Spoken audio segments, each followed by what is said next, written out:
Welcome to A Fork in Time, the alternate history podcast.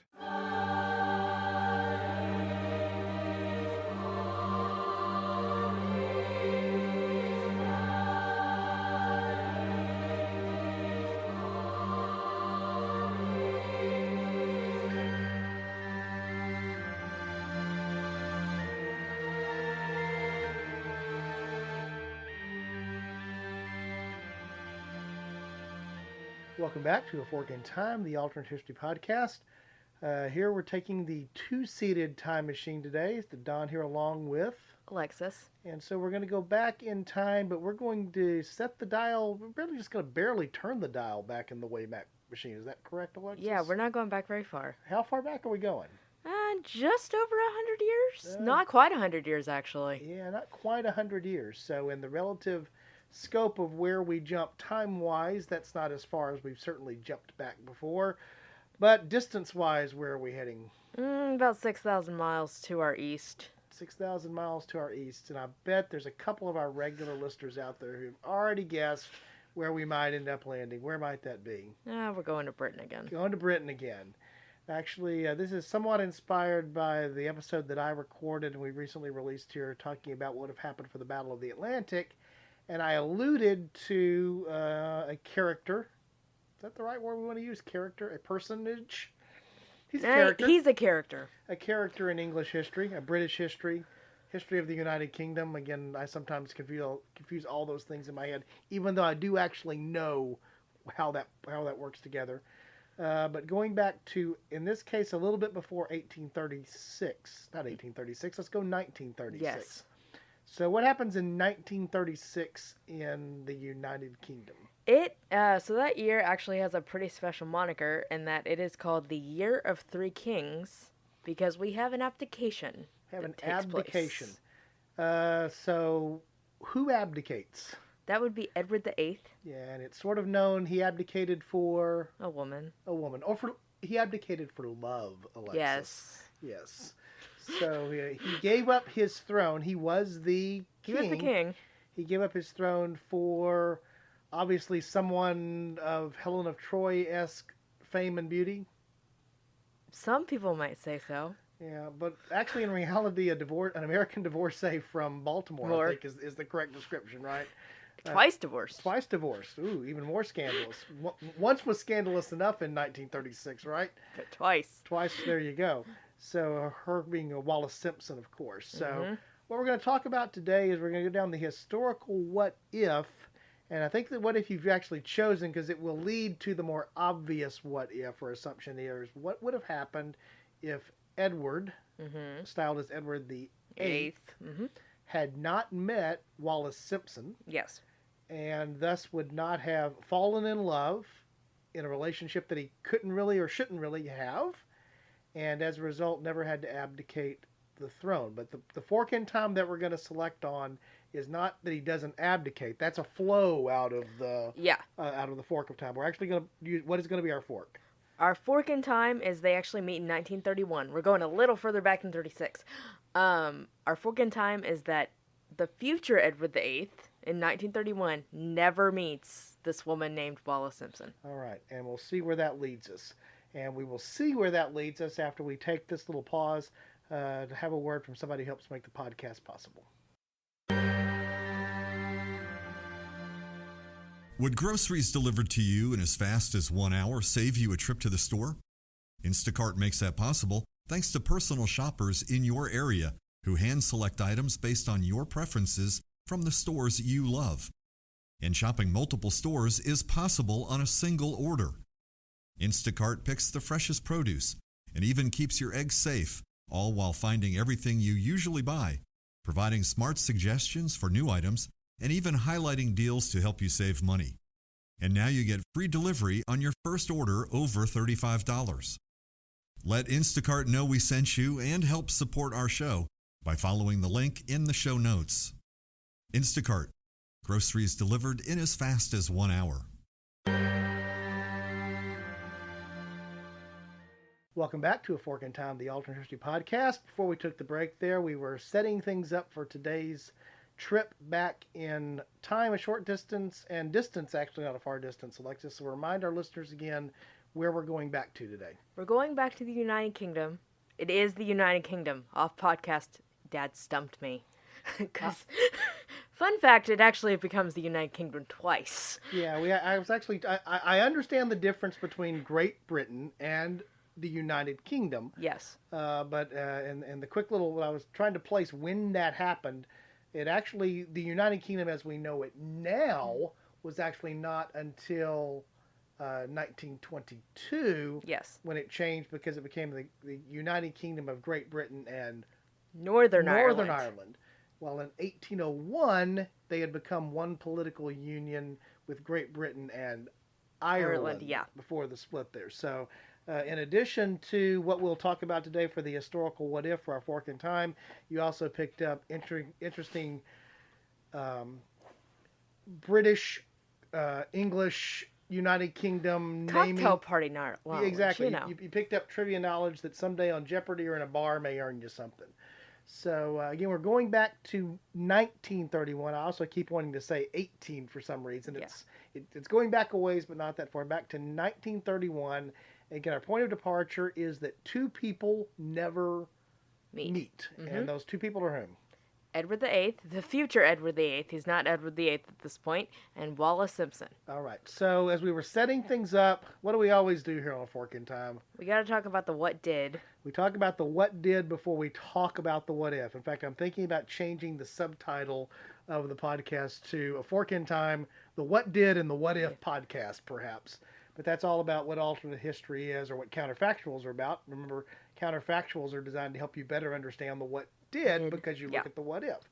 So as we always have to do, let's talk a little bit about the what did. And the first place I'm going to ask you to explain to listeners is you alluded to this, 1936 was the year of three kings. Mm-hmm. So what was that about? And then we'll go back and pick up the events from 1931 and moving forward. Sure. So the year of three kings, it's simple. There were three kings that were ruling the United Kingdom that year. So in January of 1936, George V actually passes away. George V is the father of Edward VIII. So when he passes away in January, there is no break in the rule of a king. As soon as one dies, the other one becomes the monarch. So as soon as George V dies in January, Edward VIII becomes king in January. He holds on until December of 1936, when he abdicates and his brother George VI becomes king of the United Kingdom. So that's why we have three kings, all in the year 1936. It's the beginning and it's the end that we have the transitions, but they're all three, all in that same year. So the sort of the bookends, they very much use the bookend approach because Edward, the person that we will know as Edward VIII, is king for most of the year of 1936, but not all of it at the beginning and not all of it at the end. Yeah. So George V, who is Edward's father, is the grandson of Queen Victoria. Is that correct? Yes. So that makes Edward VIII Queen Victoria's great-grandson. And she was actually still alive when he was born. She's around for a while, isn't she? Yeah, she's around for a while. And if you recall, if you haven't listened to it, I would urge you to go back and listen to one of the earlier episodes that Alexis did. Actually, this was a surprise to me in history. One of those things I just never really heard about. How many assassination attempts? 7. Victoria survives. I just don't think of Victoria, as a rule of thumb, as somebody who, to borrow a Texas vernacular, needed killing. But apparently there were 7 folks who thought that Victoria needed to go as queen, that she needed killing. So I think she's a fascinating character. I know she is actually not one of Alexis's favorite personages in English, British, I'm UK-ish vehemently shaking my head. history. That was a hard shake left and a hard shake right. So again, in 1836, Edward ascends 1936. I will do that over and over again. So just if you hear 18, I mean 19. Whatever reason, I've got that stuck in my head now, and we can't get away from it. 1836 is an important year. That's probably why I have it stuck in my head. 1836 is an important year for those of us that are here in Houston and also that are Texans. It's the year of Texas's independence. So that's probably why 1836 keeps popping into my head. That's the Texan in me Freudian slipping out, and I can't help it. But in 1936, Edward ascends to the throne as a 41 or 42-year-old. He was born in June of 1894, so he actually turns 42 during his reign during that year. So that's not necessarily young to become king. It's not as old as others have become king, but it's later in life than a lot of Middle people. age. Than a lot of people ascend to the throne. And I find it interesting and unusual because, again, I don't, other than the Wallis Simpson part of this story, I haven't spent a lot of time studying the before Wallis part of the story. I've seen a lot of the post Wallis part of this story. Most of that courtesy of the production of The Crown. The Crown, where it's especially portrayed in a major way in the first season of The Crown, which I would highly recommend for those of you who haven't seen that. But he's 41, turning 42 that year, but he's not married. No. And so here you have the person who was intended to be the king of England. Mm-hmm. It wasn't a cousin, to borrow your term, it wasn't a cousin jump. It wasn't a generation skip. It wasn't anything like that. He was the heir apparent to his father, George V, but he was not married. Nope. And didn't have any heirs. Nope. So that's a little unusual, right? To make it to 42 as the heir apparent and not be working on that heir apparent to the heir apparent thing. Yeah, it's a little weird. Yeah. So we'll talk a little bit about that because we're going to again talk about the historical what if here in a bit. But by the time that we get to 1836 and he is assuming the throne, what's already happened in the real timeline? So by that time, we have already gone through a world war. We have already gone through several different life events that are shaping the country he will take part. He will take rule over. Okay, and he has, as we get to that point, at this point in the real timeline, he has already met the person that we introduced that's going to be a major influence on the what did timeline. Yeah. He's already met Wallis Simpson, who is, at the time that he meets her... Married. It's her second marriage? It's her second marriage at that point. Yeah, and he meets her actually how? He meets her through another lover. Okay, so he had, of course, he wasn't married yet, so to call her a mistress, I guess, is not exactly... Yeah, I was like, it's not mistress, because you're not married. Yeah, but the woman that he was involved with, he meets Wallis Simpson through her while she is still married. Yes. And eventually, according to the histories that I read, sometime around probably 1934... There you go. There I go. The two of them actually consummated their relationship so that before he actually assumes the position of being king, he is in a relationship with this person. Yes. Okay. Any sense on how widely known or unknown that is inside the family? It's very known in the family. It is very known within certain branches of the government. It is not widely known with the public of the country. Okay, so maybe there are some very elite social circles that run with the royals that know this. There are certain government leaders whose it's their job to know this type of thing. The family knows. So it's not a surprise to them that the newly crowned Edward has Wallis in his life.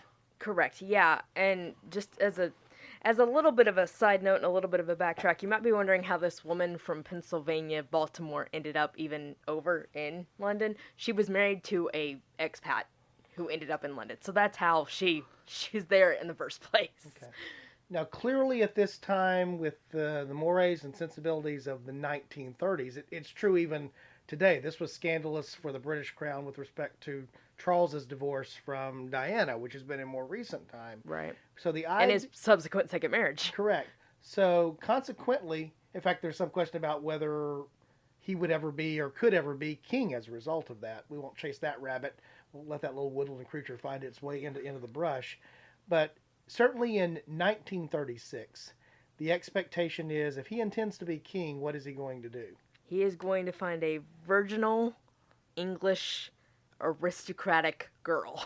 And Wallis doesn't meet any of those any of these specifications. So she is off spec for the person that he should be involved with and that he should marry to be the Queen of England. Yes. And to continue as a bachelor king also is... It's been done, but it's not the norm, and it's not really thought of in a very positive light. Right. The whole point of having a royal family was to have a royal family.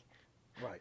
So my understanding and everything that I've read, again, now we're talking about the historical what did, is that Edward, and I guess most of his family didn't call him Edward, they called him David. He's got a long string of names. I think it's like 7. But he went by David in the family, which is one of his names. Okay, it's actually just for grins. He is Edward Albert Christian George Andrew Patrick David. For those of you that are playing at home, there will be a test that you can submit on the website at the end of the podcast. So he's named after every saint in the United Kingdom. And several previous kings and or prince consorts that have preceded him, right? Yeah. Albert, for example, meeting that criteria there. But his first name is Edward, so when he ascends the throne, his regnal name is going to be Edward. But at that time, Wallis is still married. They are definitely involved. Edward's intent, if he can get away with it, is to do what? Is to marry her. Is to marry her. And so in marrying her, again, we're still talking about this is going to be one of those longer historical what dids because it really sets up the what if.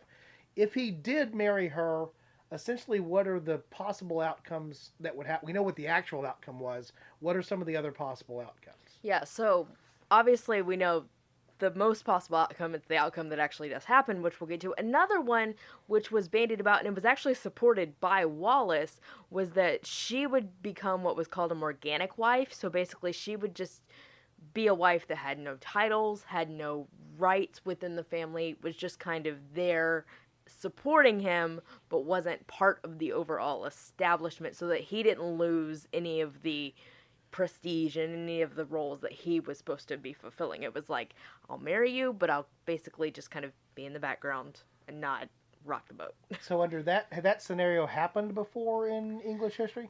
Not with a consort, so to speak. It happened with, if you think back to George III, he had a lot of children, about 15 of them, and some of his sons married wives that weren't necessarily considered acceptable within the family. I'm using air quotes since y'all can't see me. This is audio. Nothing was better in podcast, the audio medium, than air quotes.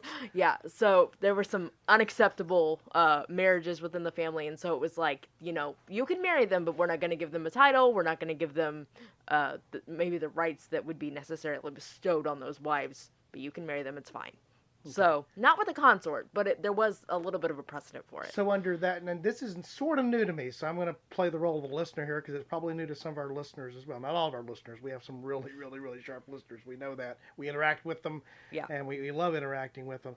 But had there been an offspring from that type of marriage, what would have been the position of that child? Most likely, and I'm not positive on this, but most likely I would expect they would not be allowed to be part of the succession, because Wallis would have taken this role of recognized but not really recognized. A legal wife, but not a royal wife. Right, so you almost have this like Henry VIII scenario is kind of what I'm flashing back to in my head of like, legal wife, but not really, official wife, so you can't really have an official offspring if the wife is not official. Right. And so, for example, she would have never had the title Her Royal Highness. Which she actually never does. Right. Under that scenario. So that would have been one of the suggested outcomes is, yes, you can marry her, but obviously she doesn't qualify for the normal marriage to a proper British monarch. And so that's the option that's there. Apparently, you said that was acceptable to her, but not acceptable to him. Okay. She said, I'll marry you in whatever way I need to marry you, and he said, no. Either you get full rights as my wife, or I leave. Okay, so he put it down to an either-or choice of, you let me. I know that she's twice divorced, but still she is going to be the correct type of wife that a monarch should have, and if you don't do that, I'm not going to be king. Right. And so he carries through on that threat. Yes. And so he abdicates. So that's the real timeline. I guess the third thing that I read about was the possibility of he may have chosen to push forward anyway with the marriage, insisting that she have those rights, and then you would have had some form of constitutional crisis that would have arisen inside of Parliament. Yes. Yeah, and so Parliament may have removed him as king, nullified I guess there's all kinds of possibilities that would have existed there. Yeah, you almost, maybe not quite to the extreme, but you almost would have had a Charles the First scenario when it was like, you went through this and we told you no, and we're still telling you no, so you can get out now. Right, okay. So his choice to abdicate obviously avoided that potential constitutional crisis, and his choice or his unwillingness to accept the lesser position of her in a role as wife being unacceptable ruled that out. So he abdicates. Yes. And as a result, his younger brother, George VI, ascends to the throne. He's the third king in the year of three kings. Yes. And lives for a period of time, but not a long period of time. And when he passes away, his eldest daughter, who we know today is the Queen of England, that would be Elizabeth II. Okay. So is there anything else? I guess the other things that pointed about the historical what do you do with somebody who was the king and who left? That becomes a little bit of a question about how you deal with that, what the title should be. So they eventually do settle on the fact that I guess he is exiled, and where does he move to originally? So originally, they end up in France. That's actually where they get married in 1937 in the what did and what actually does happen. Then, again, and we'll talk about a little bit about this more in the what if, because that's where it's going to play into it. We have this thing coming called the Second World War. They have to find a way to get him out of Europe for reasons we'll talk about. So he ends up in the Bahamas as governor of the Bahamas. Yeah, so he after a sideways step into France, there we go. Britain and France somehow involved again. He ends up as the governor of a colony inside of the British Commonwealth. So he goes from king to governor. Yeah, and again, we'll talk about this a little bit more in the what if, because it plays a lot into it. It was kind of a way of like, let's get you out of Europe and as far away as possible. Oh, look, Bahamas needs a governor. You go there. And the Bahamas is nice, right? And the Bahamas it's warm, it's sunny, it's tropical, it's great. Yeah. He's there, and then he eventually ends up back in France. Actually, where he dies is Paris. Okay. So we spent a lot of time setting up this historical what did because it interweaves so importantly with the historical what if. We'll touch a lot on the what did as we go through the what if. Right. So this was your preview to the what if. It wasn't just a lot of historical exposition, although I think it's fascinating historical exposition in terms of what it represents and what it is. So he doesn't meet Wallis Simpson. So we assume then that he assumes the throne without this complication of being in love with a woman that he can't make his wife and his queen. Right, yeah. So the obvious what if is he's not forced to abdicate because he doesn't have to make this difficult decision or choice that we've talked about. But what are some of the implications of now having an unwed Edward VIII on the throne with no heirs in 1936? So one of the big things already is he's unmarried with no kids. And we've talked about it. He's 42. So the chances of him, like, even if he was to get married and have a child, then you'd have to have this regency issue because he lives to be 72. But if he's having kids later on in life, then he's dying with young children if that happens, and you're having to set up this regency issue. I don't see him having kids. I just see him being a bachelor throughout his entire kingship. But in 1936, we're not that far away from another major world conflict called the Second World War. Yeah, which kicks off there was the events that are going on in Europe prior to that, with Nazi rise to power in Germany and some of the other things were there. But formally, World War II kicks off in Europe September 1, 1939. Everybody starts invading everybody. Yeah, and Germany invades Poland, being the start of that. Now, what we know now from history, I think it was, again, somewhat well known again among certain circles, obviously, at the time, but what we certainly know now from history, letters, and other documents, is this interesting thing that, in fact, to some degree, it's been questioned about whether the British royal family had kept this under wraps for a long period of time. See season 2 of The Crown. Exactly. This is not an advertisement for The Crown, but there's a lot of things that are in The Crown that are obviously here. Because Edward has, well, let's just say that he has sympathies towards whom? Fascism, Nazism. Yeah. And again, socialism. Yeah, and again, we've talked before. He's pretty much. I think this is now to the point of being at least historical fact. Now, how much of a degree it exists, or to what degree it would have played out, but I think it's no conjecture now. I think it has reached the point of being fact because of documents that have been found and other things as well. That he was sympathetic towards fascism. Yes. He was definitely sympathetic towards actually Hitler's rise to power in Germany. In fact, at one point he's actually quoted as talking about Hitler being sort of, the right man to ascend to power kind of thing, which was somewhat scandalous. This is actually closer to the war when that's actually said. Again, as you were talking about, part of the reason to sort of get him off into some Go to the Bahamas. Yeah, where you're not going to be in the public eye as much. But we also even have good reason to believe that there was a plot by Germany should something happened, which I referenced this in my recent episode, the one about the change to the Battle of the Atlantic. If there's a need to replace the monarch of Britain because you've either conquered them or they've surrendered to German control, who do you put probably on the throne? Yeah, you've got a ready and willing participant in Edward VIII. Yeah, and part of what may have been the carrot there, now imagine it's not that far from 1936 to 1939, is imagine the scenario that you've discussed here where he doesn't immediately get married. There probably would have been lots of pressure for him to find someone to marry, and it would have been someone younger, someone who was still of childbearing years. He can certainly still father a child in his 40s, but he's not going to father a child in his 40s, most likely with a 40-ish-year-old wife. That's not going to happen. So you would have this sort of generational shift marriage that would probably, December, May kind of thing that would have been forced upon him. But assuming that in 1936, so I'm getting better, in 1936 he assumes the throne as a bachelor without the encumbrance. Again, in our historical what if here, he's never met Wallis Simpson. He hasn't fallen under whatever her magical spell is. That's a whole other thing I don't even want to go down the path of.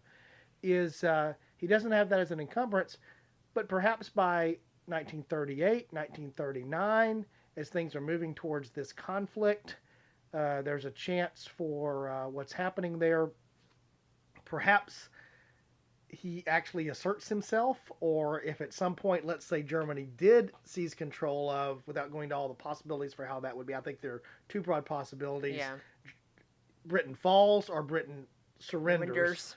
Yeah. But in either scenario now, perhaps and puppet monarch may be too strong a term, but a monarch that's allowed to remain in place, maybe part of his consideration or the deal would be if he had known Wallis Simpson at this point to you can marry her. Marry her. It's fine. Although in our what if, I've sort of jumped the what if here because we've said they've never met.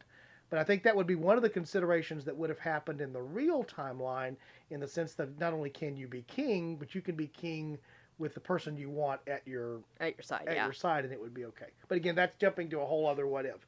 So we've assumed that he is now king in 1936. We're leading up to the events of World War II, and he is more sympathetic to the cause of Germany, certainly than his brother George VI is. Yes. So what do you think are some of the possibilities of that historical what if? Well, George VI is not sympathetic towards Germany. Also not sympathetic towards Germany would be cabinet and parliament of Great Britain. So I think if you have a fascist-leaning, Nazi-leaning, socialist-leaning king on the throne and a parliament government that is not in support of that government, I think there would be some clashes. And again, you might get to similar as what we talked about, where if he had gotten married to Wallis and then tried to force it through, I think he would have had this thing with Parliament of like, we don't agree with you and we're going to force you out because we don't agree with the country you're supporting. Yeah, I think the question there for the historical what if is in 1936, given the state of the British Constitution, which is an informal constitution but has been around for hundreds of years and been established through various acts and agreements and understandings, how vocal could a king in 1939 be to policies and positions that maybe are in opposition to the democratically elected leader of the government that's been asked to form the government in the king's name, right? Not very. They could advise. They could give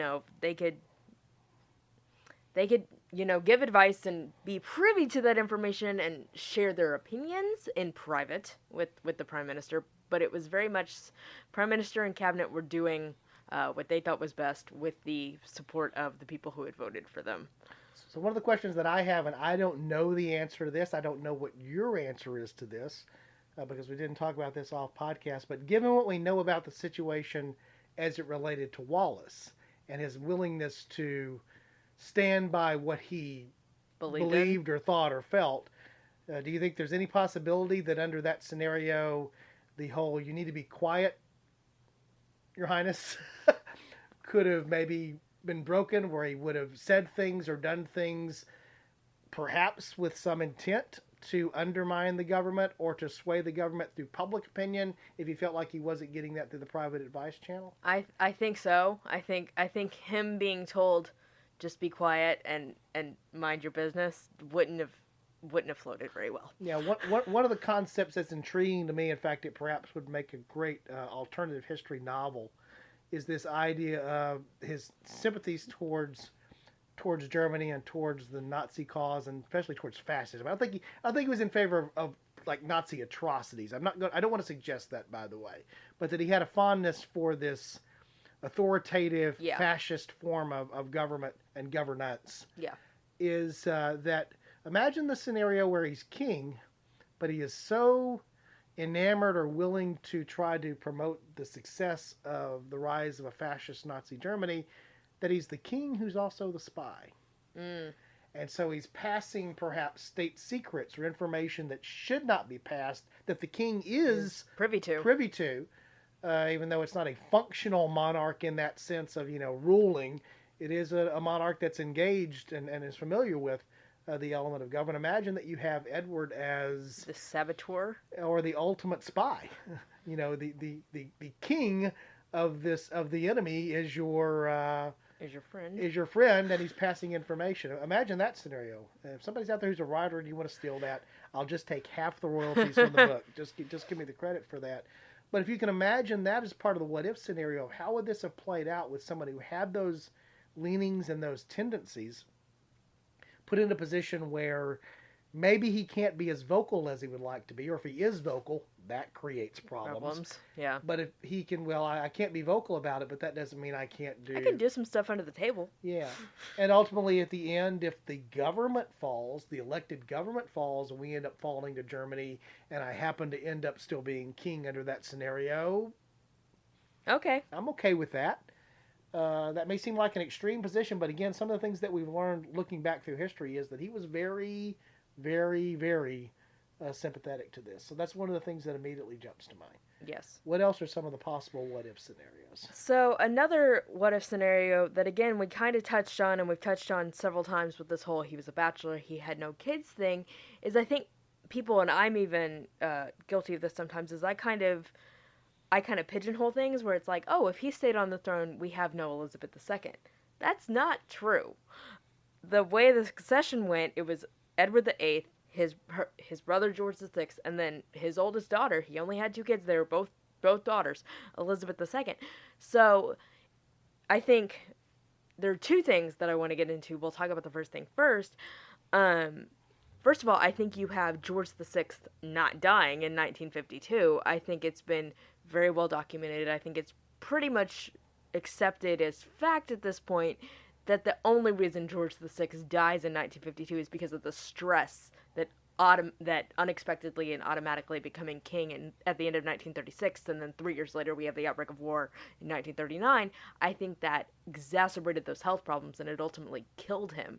So if you have Edward VIII sitting on the throne, let's assume until he sits on the throne until his death in 1972, you have George VI possibly living longer.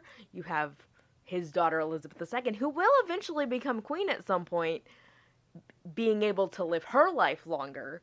So she's not coming to the throne at the age of 25 with 2 young children. Is she coming to the throne in 1972 as a mid-40s?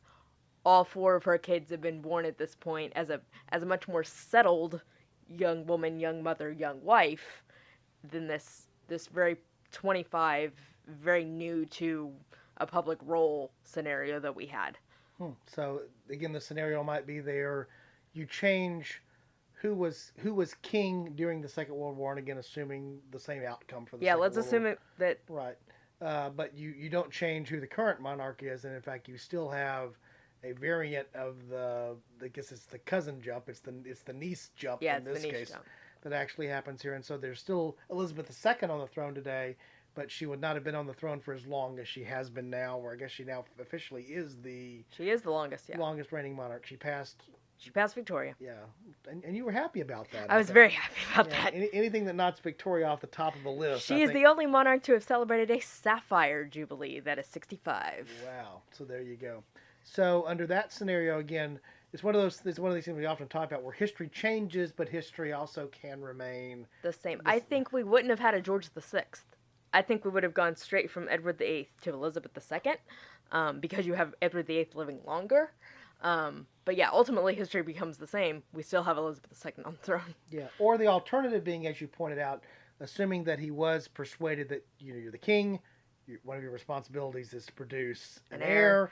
And again, you don't know this person, Wallis Simpson. That's our whole historical what if. So eventually he falls in love with someone that's viewed acceptable and young enough to be the mother of children. So he, again, may have had offspring. But as you point out, if it is whoever that is, let's say a male heir, let's make him George the Seventh, just because he decides to name, actually it wouldn't be George the Seventh, it would be George, but he would become George the Sixth. Yeah. Yeah.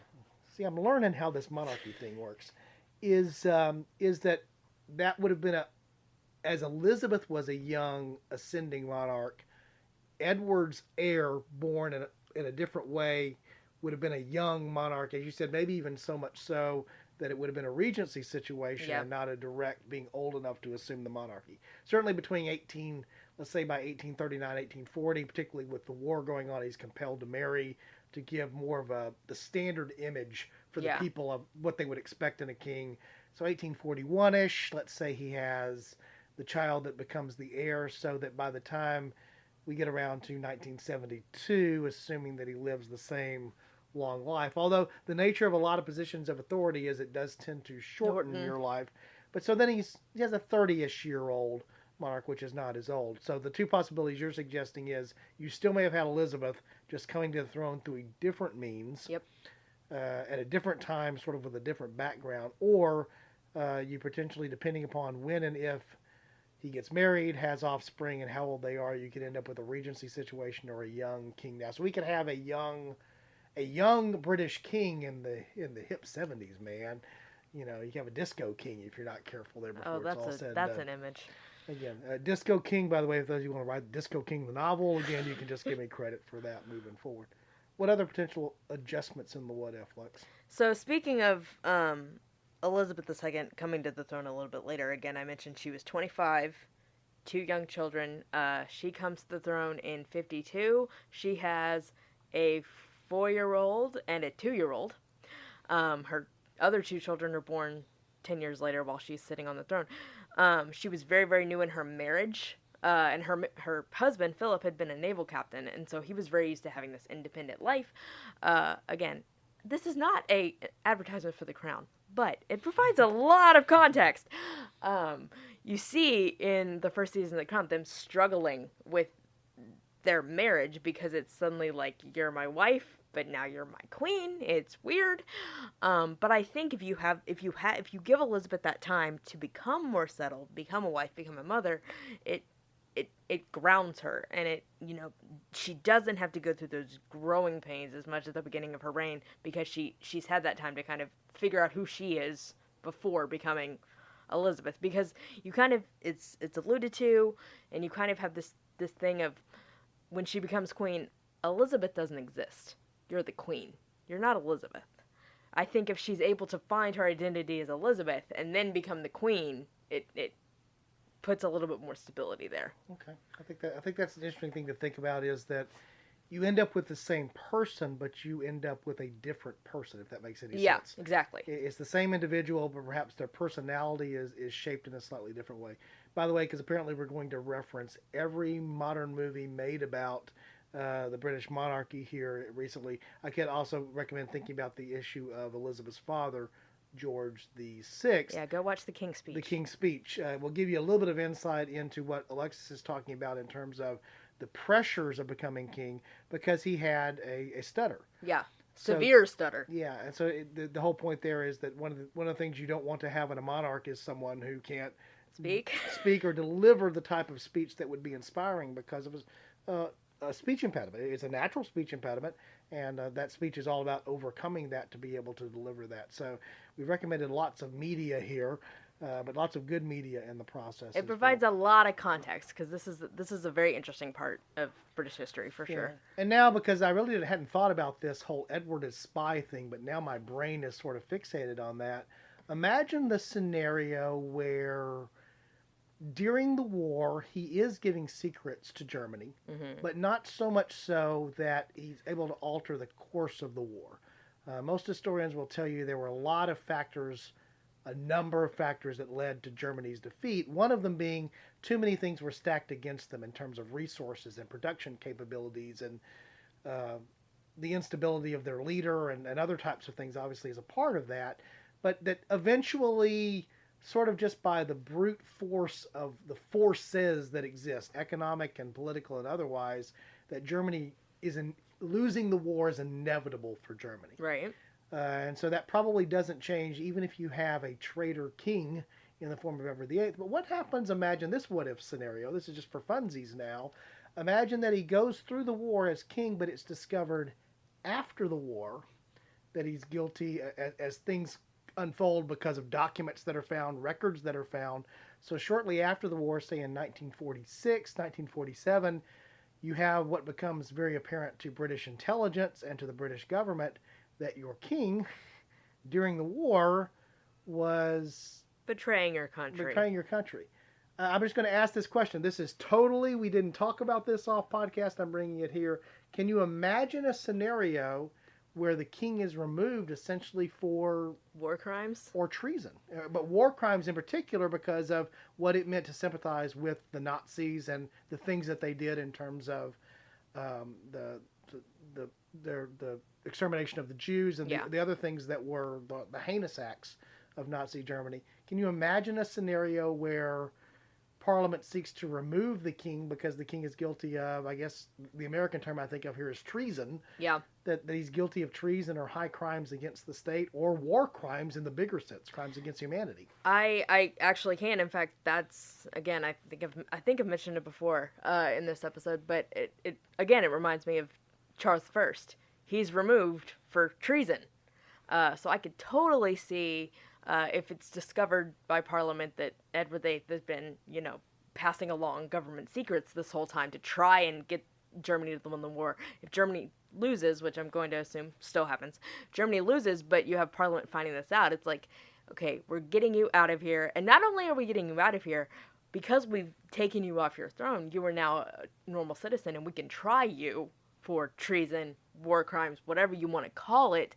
I think especially in the light of what was discovered with the extermination of the Jews and things like that. I think it's very hard to sometimes compartmentalize those things in your head where it's like Germany is being very authoritarian, and it's almost like what was happening in the concentration camps and what was happening on the political side were two separate things, because there were people who weren't even aware of what was going on. So if you have people are finding out about that whole thing that's happening, and then you're finding out on top of it your king has been passing along state secrets, it becomes more magnified and more of a reason to be like, okay, not only are we taking you out, we're putting you on trial for everything you did, because you perpetrated this. Yeah, and to me the interesting thing is I continue to unravel this, and I'm actually thinking about our friend and contributor to the podcast from time to time, Brant Frost, who often does very detailed timelines of history.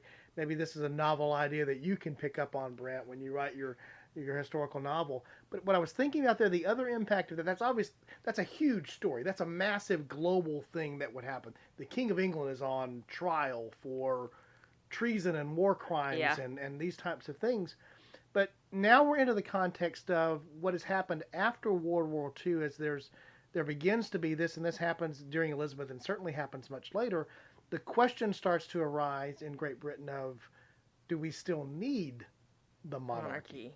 Even so much down to today, this question about what is the function of the monarchy in the 21st century. And we've seen the changes that have happened for the royal family in the last few decades in Yeah. particular, but particularly in the last decade. Where things have changed a great deal. So imagine that, this is the late 1940s. Maybe it's as late as 1950 before it all comes to light. But sometime in the 5-year period after the war, this happens. And now the question is, okay, again, we're going to assume here perhaps your scenario again of Elizabeth being the logical heir, that he hasn't married, hasn't had a child, although he could have. So you have the situation, but either situation, a young Edward's son who is the heir, definitely a regency situation with the father being found guilty of treason and removed from the throne, or an even younger Elizabeth. Yeah. Elizabeth is 25 when she's 25 and 52 when she ascends the throne. So if you back that up a little bit, she's in her very early 20s, late teens. Yeah, when that happens, as that comes along. So imagine that scenario where the question is not just do we remove the king, but do we even need these people? Yeah, and so under that scenario, and the more I start thinking about this is an interesting thing to play out. It may not be just the end of Edward VIII as monarch. It may be the end of the monarchy in general, and that this becomes the trigger point for we're post World War II. We're modern society. We've come through this horrific event that followed previous World War in the century. Horrific event. Yeah. I mean, they call World War I the Great War. Only because we hadn't had World War II yet. Yeah, and in some ways World War I was more, both wars, incredible loss of life, but World War I was a brutal war. Yeah. Again, we can plug another movie here, 1917, if you haven't seen it, to get a sense on what that was like. But I'm just now thinking through this concept of Edward could not have only been the end of himself, but he could have been the end of the monarchy as a whole. Yeah. That wasn't the consideration in 1936 in the real timeline, though. Right. In the real timeline, there was no doubt that you were going to have his brother George assume the throne. George was ready and waiting. Not willingly, but ready and waiting. Right. And in 1952, when George dies, there's no doubt that the 25-year-old Elizabeth is going to be queen. Yeah, and part of the reason for that is because of the power and prestige of the monarchy during those war years. I mean, you had George VI and his wife Elizabeth, going to the front lines. They actually got bombed. They were staying in Buckingham Palace while Germany is dropping bombs on London. So it was they were this symbol of strength and Elizabeth trains as an auto mechanic. Yes, a mechanic. Again, another movie reference. Now the Queen, where that will actually come up. But so you're right. So who is on the throne during that period of time and the image that would have been portrayed? So again, going back to what we know, certainly now in retrospect from historians, is that Edward's sympathies were not necessarily opposed to what Germany was doing. Now, at the end of the day, when it comes to, am I going to side with this idea that I believe in fascism or my native country? Right. Britain, maybe he doesn't, maybe we're giving too much credit to how much he had a fascist leaning, because it's easy to let that run because that's all hypothetical. But imagine the scenario where he's not that going to the front lines. He's not that stalwart example. Yeah. As you will point out that George VI was with his wife Elizabeth, who later becomes the Queen Mother. Elizabeth and Margaret both were visible symbols during the war of the monarchy, standing by, obviously with Churchill representing another type of inspirational leader. I think it's interesting to think through, again, in the historical what if, how would Edward have been different as a wartime king? Perhaps with sympathies that we've already talked about here, we've already explored that, so we didn't take that any further. But just how he would have appeared, especially if he'd remained a bachelor. He's the bachelor king. Yeah. How would that have played out, and how would that have appeared to when the monarchy was one of the rallying cries, or one of the things around which the British people rallied? Yeah, they coalesced around it. Yeah, during the war. So I think that's an interesting thing to think about too. So, it ranges from the, I sort of don't care as much, Edward, to the, I don't care as much and I'm giving state secrets, I'm a traitor, Edward, to, there's a lot of different Edwards that we can play out here in the historical what if, and all of them are sort of fascinating in their own interesting ways. There's a lot of shades to him. There's a lot of shades to Edward. I think that's a good way to describe it. So I think that's interesting. Anything else you want to cover in the historical what if? I think we pretty much covered it. And also, I mentioned Elizabeth II is the only person to have a sapphire jubilee. We have Edward VIII living to 1972. She doesn't reach that. She's only reached it because she became queen at 25, and she's still going at, let's see, she was born in 1926. It's 2010. So she would be... It's actually 2020. Or 2020, thank you. Or it's 1820, something like that. 2020. She's 94? She's 94 now. Yeah, so makes a big difference there. Certainly understood. Well, good. I've enjoyed this one. This was fun. This was fun. All right. We hope you enjoyed it too. Edward VIII's a colorful character. Yeah. We hope you enjoyed it too. And again, part of the reason we find ourselves going back to the Bejeweled Isle so frequently is there's a lot. There's a lot of fun stuff there. And again, as we've talked about before, it's relevant in this case to both modern times as well as to times that go back several hundred years before that. So as we close out here for today's episode of A Fork in Time, we'll do our traditional thing of thanking you again for your time. We always want to do that because we realize that's valuable. And again, we point you to our website. That's www.aforkintimepodcast.com. We're not going to tell you all the stuff that's there because we want you to go there and find it all for yourself. Yes. If you enjoy the podcast, tell somebody about it. Alexis and I were talking off podcast here. We know that we're never going to have a massive global following. And the reason for that is we do a niche podcast. Yes. Not everybody is interested in history. Not everybody's interested in alternative history. Not everybody is fascinated by the same things that we are. So we knew that we weren't doing a podcast on Game of Thrones, for example. Yeah. Which just by having Game of Thrones in the title, you have a massive audience that will at least check you out. So we knew we had a niche, but we are very close to going over a number in our tracking for listeners. So one of the things you can do, we're not going to tell you what that number is, but one of the things you can do is if you haven't told somebody about the podcast, tell somebody about the podcast. You can help us find just literally based upon the statistics we were looking at right before we started recording, help us find 9 listeners. We get to cross over one of those numbers. And so we'd like to do that. So we encourage you to do that. And maybe you'll turn somebody onto something that they like. And they'll thank you for doing that in the process. And of course, you can do that by word of mouth, actually talking to somebody that you might know, but also through social media, through Facebook, Twitter. You know what all the social medias are. In fact, that's all we've had to do for about the last 6 months is social media because of what's been going on around the world. So we'd encourage you to do that.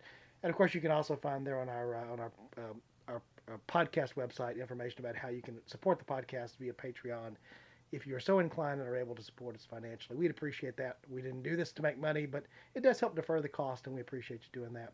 So I don't have anything else to say, but I'm going to ask Alexis one more time if she has anything she wants to say before we close things out.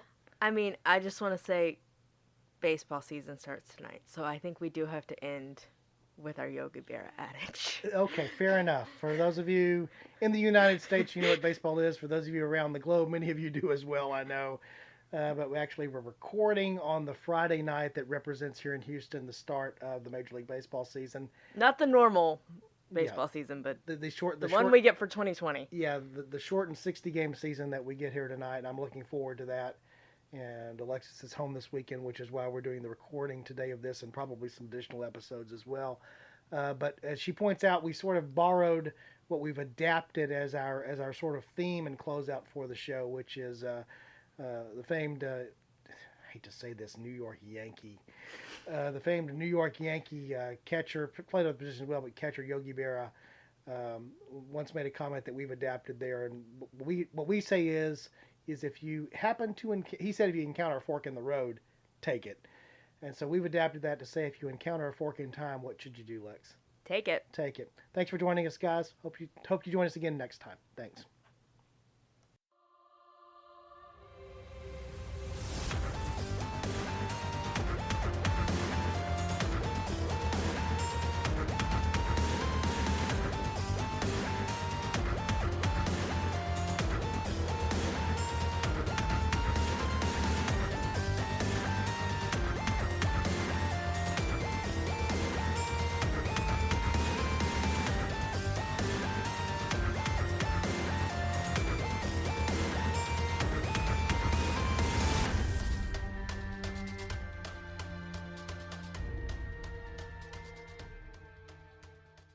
Thanks for listening to A Fork in Time, the alternate history podcast.